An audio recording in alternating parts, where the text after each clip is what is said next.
Tamaq qasam ta'mini rangini keltirmayotma degan xonim qizlarimiz har qanday tamoq tushadigan mayli suyqash etamsiz yoki chuchur etamsiz yoki bo'lmasa chomifin chonengolan etamsiz hammasiga tushadigan lozjan qilish usulunab keldim. Ta'mi gap ketmaydi, ajoyib yeyishlik ham rang berdi ham tam berdi.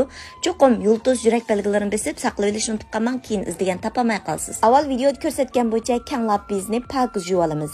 Buni un bilan yuvsak orasidagi to'pchanglar pak chiqib ketadi. Malazning faqat ochiq yo'q, rang berish bilan ishlatadi. Agar ochiqroq yeyishni yaxshi ko'rsanglar, kichik lapizlardimi muvofiq miqdorda qo'shib olsanglar ochiq-chuchuk bo'ldi. Ati chanaydigan lazub qolsa, oqshimi suv chilab qo'yamiz. Agar bugun qilib qolsanglar, qiziq qaynoq suv silib, 3 soat atrofida chilab qo'ysak yumshaydi. Bu jarayonda biz samsaq bilan zanjibilni ushshaq chanib olamiz. Ko'rib mishak kapsizlar do'stlar, qo'shmaganlar qo'shib olinglar. Cho'ng taqsiliq qorma, har xil taom, pishiriq, ichimlik, murabba, bozorlik sovuq soy darsikimizni 60 xil darisini 10 qo'y bilan gunalaysiz. Dars tizimlatmoqchi bo'lsangiz, Undidar Nazi 7733 ekran ustidagi nomer shu. Hamda oilalik qilsak shu paks qilamizmiki, tanlik qilamizmiki degan bo'g'ashqa, lapiz yumshagandan keyin ichiga bir qarab yetinglar do'stlar.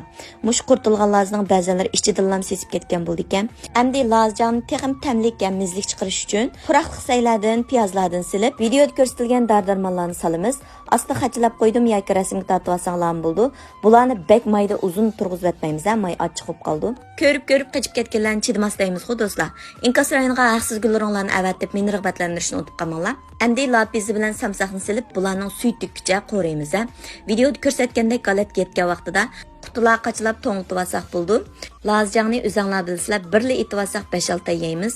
Shunga oilada o'z qo'lingiz bilan tayyorlab oling.